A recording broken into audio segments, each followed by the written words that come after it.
Hey y'all!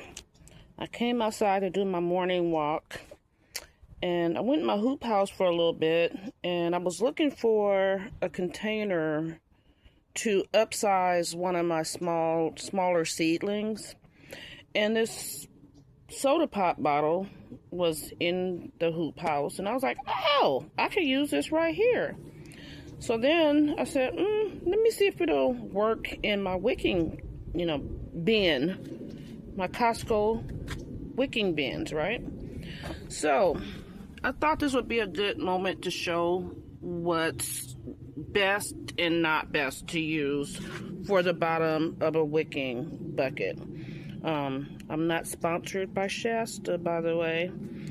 So look, when you do a wicking container, you have to make sure that whatever container you use, your reservoir hole has to be at least 1 inch below whatever you use.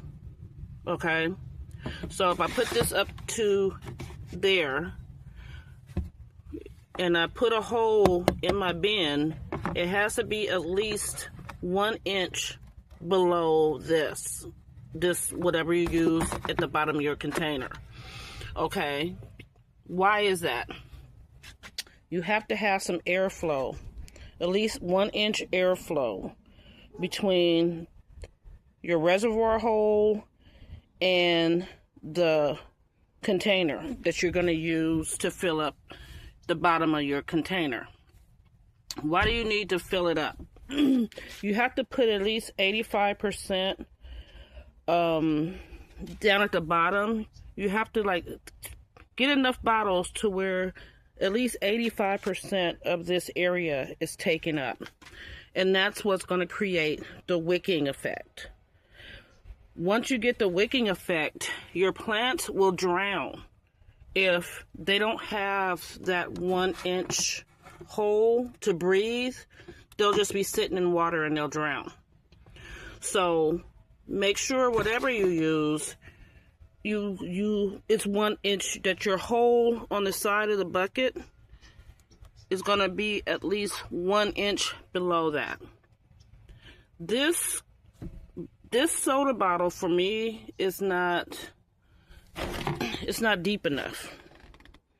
I need a little bit more, reservoir area. So I then saw this in the yard, because I save all kind of containers. I mean, it's just like an obsession. But anyway, this was out in the yard, and as you can see, it's a little bit taller.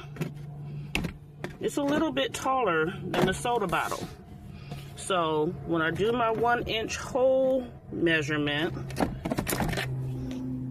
I have a pretty good reservoir at the bottom. You see what I mean? Let me put this down. So if I go to at least here, I still got some nice reservoir area. And when I look in here, I still have plenty of dirt. Look, I keep moving around, y'all. I'm sorry. I have plenty of dirt area from the top of the bin to the top of my container. And I still have a good reservoir at the bottom. The next container, I said, well, what about this one?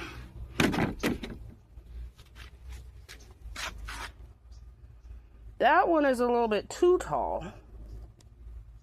It could be used if you had a taller bin, but it's going to take up too much of my dirt area, I feel.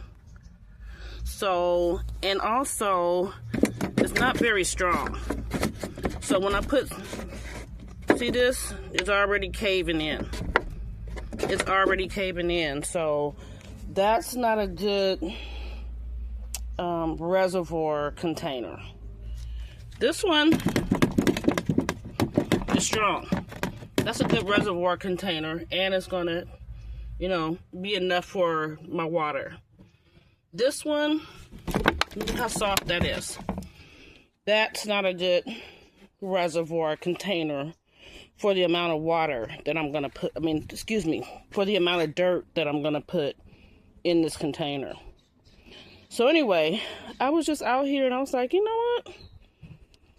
Let me kind of show them the difference in containers, and also remind you to save containers so that you can build your own wicking buckets.